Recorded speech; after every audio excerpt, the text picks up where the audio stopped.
You used to be proud of being the go-to guy, the fixer, the closer, the guy who got stuff done. But now you're starting to get a little bit fried and you have become the bottleneck. And deep down inside, you know it.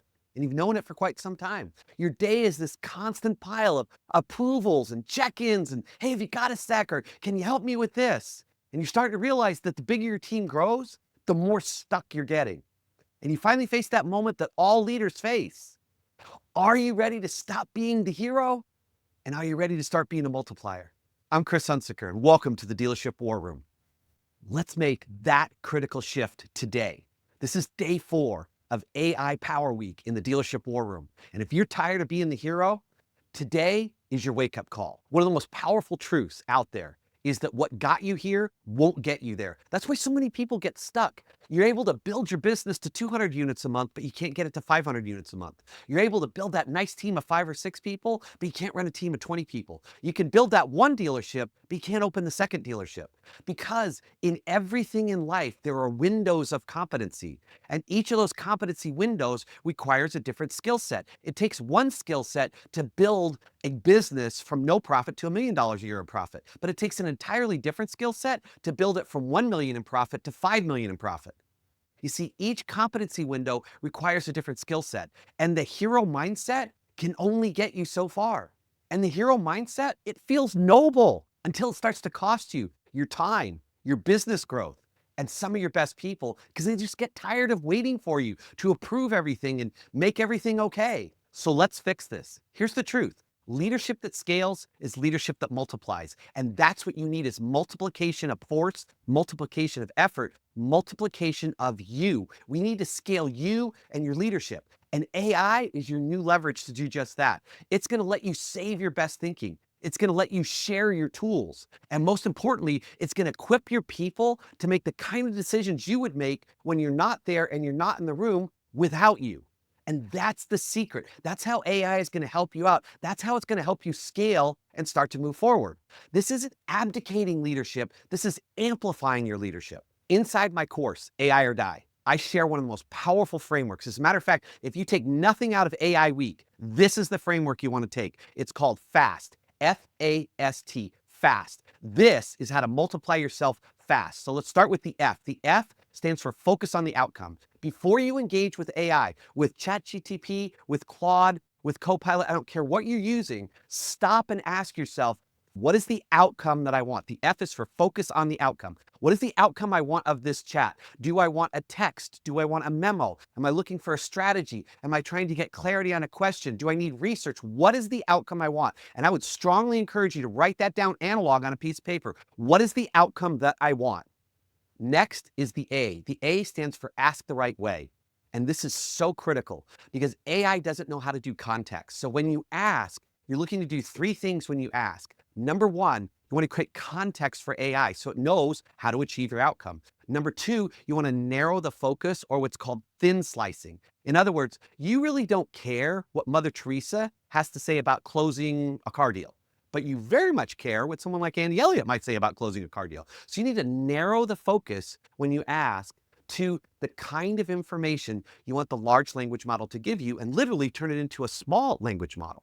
And then number 3 is you want to make sure you set up the tone, style, and output of what you're going to get. So when you ask, you have the ability to put anybody in the world in the room with you right now. Imagine a service advisor. And let's say that you had a Ford store, and I said I could get you the best master technician in all of Ford, anywhere, and bring him into the room, and I will pay him $250,000 a year to sit at the edge of your service drive and literally be there to answer any question you ever have about a customer writing up on RO. Would you use it? Well, yeah, that's exactly what you have in AI. I can literally say, here's the prompt. Listen how I'm going to ask. Notice that I'm going to thin slice it. I'm going to create context. I'm going to put the right person in the room. I want you to be a master technician, the best master technician in all of Ford. You are the single best person in the entire world in Ford in diagnosing Ford vehicles. And do you see how I'm setting up the context? I'm setting up the ask. Now my prompt, so what is the outcome that I'm looking for? Remember F, I'm focusing on the outcome. The outcome is I want a better story to give to my technician so that I can reduce the diagnostic time and I can fix the car better, faster, and probably with higher upsells. To get my outcome that I'm going to do, so my ask, I want you to be a world-class master technician, best one in the world, single best person in the world at diagnosing vehicles. This is what my customer said. What other questions do I need to ask them? Or how can I phrase this so that it will make it as easy as possible for my technician to diagnose this vehicle and fix it? Can you see how great that is? Now, when you're a great 20-year service advisor, well-rested, well-fed, feeling great and wonderful, you probably do that automatically. That's 4 days out of the year. But what about people that aren't well-rested and well-fed and don't have 20 years? You can literally take that experience and put it into a prompt and instantly change the quality of your people. Do you understand why this framework is so powerful? F, focus on what you want. A, ask, but ask the right way. You want to create context, you want to put the right person in the room, and then you want to let it know exactly the tone and how you want it to come out. You can do this with anybody. You could sit down. Imagine you and I would have trouble getting a Grant Cardone or an Andy Elliott in the room. But do you realize that you could literally say, I want you to be Grant Cardone, and I want you to have a conversation with me about the 3 things I could do to be a better leader in automotive retail today. I want you to be Andy Elliott and help me figure out how specifically I can sell the Volkswagen ID4 and really convert someone from gas engine to electric. Boom. See, but you can't afford to hire Grant Cardone. You can't afford to talk to Andy Elliott, but you can put him in the room with ChatGPT by just using the A, ask in the right way. Now comes the S, systematize the win. If you come up with a prompt and it really works, save it, drop it in your prompt library, and then share it with the rest of the people in your group.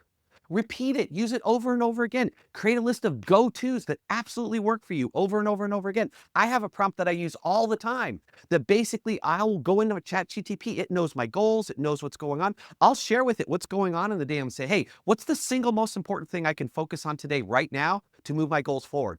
Boom, and it gives it to me right away. So when I'm feeling hungry, angry, lonely, tired, I'm not my best, I'm not motivated, but I know I need to take that step forward, I need to stay in motion, I go right to, that's one of my go-to prompts. What do I need to focus on right now? And it narrows me right down into that one thing that's going to help me the most. The T is train the team, share the tool.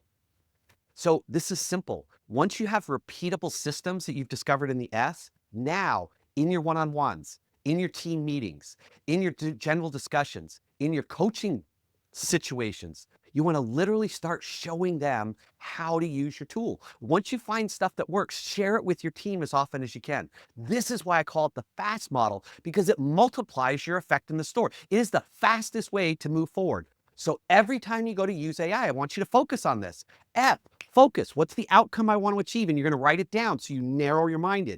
2, ask in the right way, where you're going to create context, put the right person in the room, and have the tone that you need to get what's coming out. So you get the outcome you want. You have the people in the room that you need to do it. Now, once you find it, you're going to systematize it.